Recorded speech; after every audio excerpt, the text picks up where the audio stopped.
ভারতের শত শত ট্রাক ইরানে কেন গেল? হঠাৎ কি এমন ঘটল মধ্যপ্রাচ্যে? একের পর এক হামলা, পাল্টা আঘাত আর জ্বালানি সংকটের মাঝে বিশ্বজুড়ে ছড়িয়ে পড়েছে আতঙ্ক। 48 ঘন্টার মধ্যেই কেন বদলে গেল পুরো অঞ্চলের সমীকরণ? সাউথ পার্সের মতো বিশ্বের অন্যতম বৃহৎ গ্যাস ফিল্ডে আঘাত, গালফ অঞ্চলে টানটান উত্তেজনা আর বড় শক্তিগুলোর দ্রুত সমীকরণ প্রস্তুতি। এই সবকিছুর মাঝেই ভারতের এই অপ্রত্যাশিত পদক্ষেপ কি শুধু সাহায্য, নাকি এর পেছনে রয়েছে আরও গভীর কোনো কৌশল? আসুন আজকে এই তথ্যই আপনাদের সাথে ভাগ করে নেব এই ভিডিওটির মাধ্যমে। নমস্কার বন্ধুরা, ইন্সপায়ারিং টকস উইথ সুমিত চ্যানেলে আপনাদের সকলকে স্বাগত জানাই। যখন একদিকে যুদ্ধের আবহাওয়া ক্রমেই তীব্র হচ্ছে, তখন অন্যদিকে ভারত বেছে নিয়েছে এক ভিন্ন পথ, হিউম্যানিটেরিয়ান ডিপ্লোমেসি। কেন অস্ত্রের বদলে ওষুধ পাঠানো হলো? কেন শত শত ট্রাক দ্রুত পৌঁছে যাচ্ছে ইরানের সাধারণ মানুষের কাছে? এই সিদ্ধান্ত কি শুধুই মানবিকতার উদাহরণ, নাকি এটি ভবিষ্যতের বিশ্ব রাজনীতির এক নতুন বার্তা? আজকের এই ভিডিওতে আমরা খুঁজে বের করব সেই অজানা গল্প, যেখানে সংঘর্ষের মাঝে উঠে আসে সহানুভূতির এক শক্তিশালী অধ্যায়। তবে এই তথ্যগুলি সম্বন্ধে জানবার আগে আপনারা যারা এই চ্যানেলে নতুন, তারা অবশ্যই চ্যানেলটি সাবস্ক্রাইব করুন এবং বেল বাটনে প্রেস করুন এরকম আরও অনেক নতুন ভিডিওর নোটিফিকেশন পেতে। ভিডিওটি দেখে ভালো লাগলে অবশ্যই লাইক করবেন এবং সবাইকে শেয়ার করবেন, যাতে তারাও ভিডিও দেখে উপকৃত হয়। কমেন্টে জয় হিন্দ ও জয় ভারত লিখতে ভুলবেন না। এবার চলুন বিষয়টি বিস্তারিতভাবে জেনে নেওয়া যাক।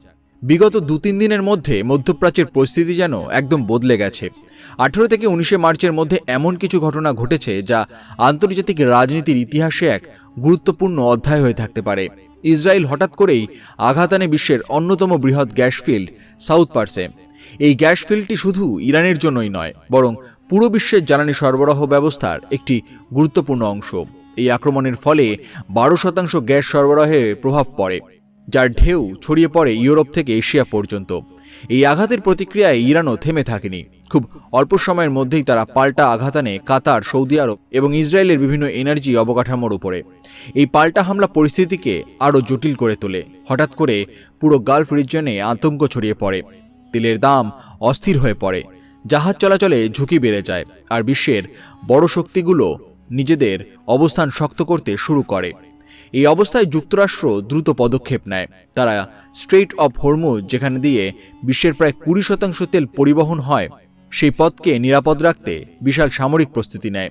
A-10 ফাইটার, অ্যাপাচি হেলিকপ্টার এবং 200-রও বেশি টার্গেট নজরদারি এবং অপারেশন শুরু হয়। এই অঞ্চল যেন মুহূর্তের মধ্যে একটি উচ্চমাত্রার সংঘর্ষের কেন্দ্রে পরিণত হয়।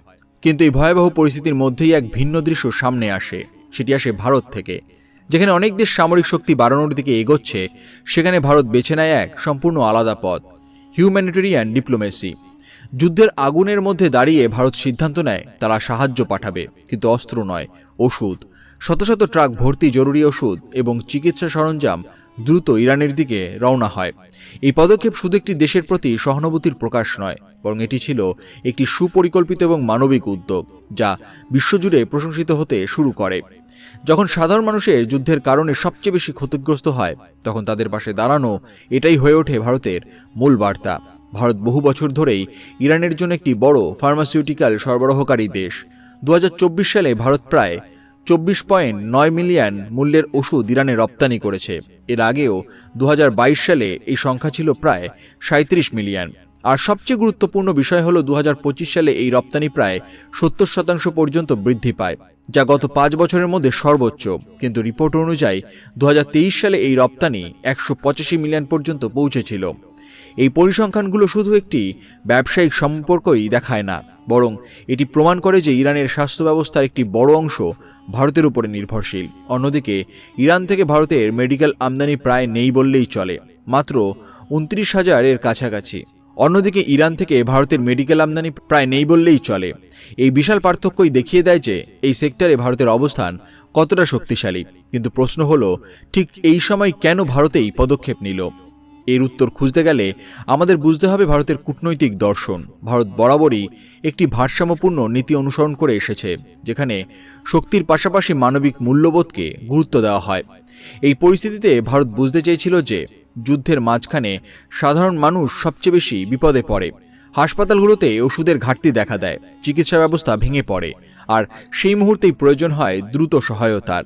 এই কারণেই ভারত সময় নষ্ট না করে সরাসরি স্থলপথে ট্রাকের মাধ্যমে সাহায্য পাঠানোর সিদ্ধান্ত নেয়। এই দ্রুত পদক্ষেপ দেখিয়ে দেয় যে ভারত শুধু একটি আঞ্চলিক শক্তি নয়, বরং একটি দায়িত্বশীল বৈশ্বিক অংশীদার। এই পুরো ঘটনার আরেকটি গুরুত্বপূর্ণ দিক হল এটি ভারতের সফট পাওয়ারের একটি শক্তিশালী উদাহরণ। যেখানে অন্য দেশগুলো শক্তি প্রদর্শনের মাধ্যমে নিজেদের প্রভাব বাড়াতে চায়, সেখানে ভারত মানবিক সহায়তার মাধ্যমে মানুষের হৃদয় জয় করার চেষ্টা করে। এই ধরনের পদক্ষেপ দীর্ঘমেয়াদে কূটনৈতিক সম্পর্ককে আরও শক্তিশালী করে তোলে। এছাড়া এই উদ্যোগ ভারতের জন্য একটি কৌশলগত সুযোগও তৈরি করেছে। মধ্যপ্রাচ্য ভারতের জন্য অত্যন্ত গুরুত্বপূর্ণ একটি অঞ্চল, বিশেষ করে জ্বালানি ও বাণিজ্যিক দিক থেকে। এই অঞ্চলে স্থিতিশীলতা বজায় রাখা ভারতের স্বার্থের সাথেও জড়িত।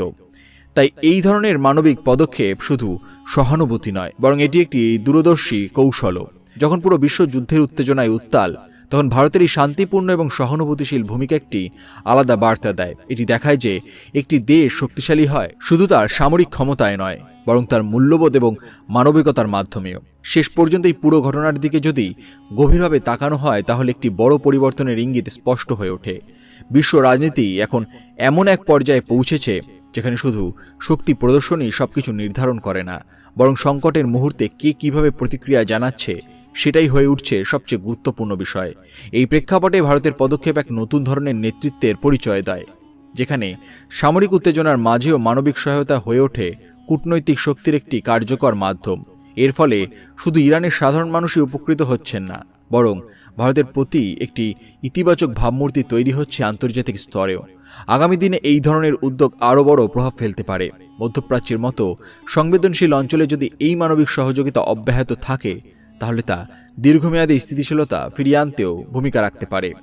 একই সঙ্গে এটি অন্য দেশগুলোর জন্য একটি উদাহরণ হয়ে দাঁড়াতে পারে, যেখানে সংকটের সময় শুধু প্রতিরোধ নয়, সহযোগিতাও সমানভাবে গুরুত্বপূর্ণ। ভারতের এই পদক্ষেপ দেখিয়ে দেয় ভবিষ্যতের বিশ্ব ব্যবস্থায় যারা মানুষের পাশে দাঁড়ায়, তারাই প্রকৃত অর্থে নেতৃত্ব দেবে। আর সেই দিক থেকে দেখলে এই মুহূর্তে ভারতের নেওয়া এই সিদ্ধান্ত শুধু একটি সহযোগিতা নয়, বরং একটি বার্তা যে মানবিকতার শক্তি কখনো অবহেলা করার মতো নয়। এই গল্প এখানেই শেষ নয়। আগামী দিনগুলোতে এই পরিস্থিতি কোন দিকে যাবে তা এখনও স্পষ্ট নয়, কিন্তু একটি বিষয় নিশ্চিত, ভারতের এই পদক্ষেপ বিশ্ব রাজনীতিতে একটি নতুন দৃষ্টান্ত স্থাপন করে। এটি প্রমাণ করছে যে সংকটের সময়ও মানবতা এবং সহমর্মিতা সবচেয়ে বড় শক্তি হতে পারে। তাহলে ভারতের এই পদক্ষেপ কি শুধু একটি সাময়িক উদ্যোগ, নাকি এটি ভবিষ্যতের কূটনৈতিক নীতির একটি নতুন দিশা? এই প্রশ্নের উত্তর সময়ই দেবে। কিন্তু আজকের এই মুহূর্তে যখন যুদ্ধের অন্ধকার চারিদিকে ছড়িয়ে পড়েছে, তখন ভারতের এই আলো দেখিয়ে দেয় মানবতার পথই শেষ পর্যন্ত সবচেয়ে শক্তিশালী পথ। এই ছিল আজকের বিশ্লেষণ। আপনি কি মনে করেন, ভারতের এই পদক্ষেপ কি বিশ্ব রাজনীতিতে নতুন পরিবর্তন আনতে পারে? আপনার মতামত অবশ্যই কমেন্ট করে জানাবেন। ভিডিওটি দেখে ভালো লাগলে অবশ্যই একটি লাইক করবেন এবং সবাইকে শেয়ার করবেন, যাতে তারাও ভিডিও দেখে উপকৃত হয়। সবাই ভালো থাকুন এবং সুস্থ থাকুন। ধন্যবাদ।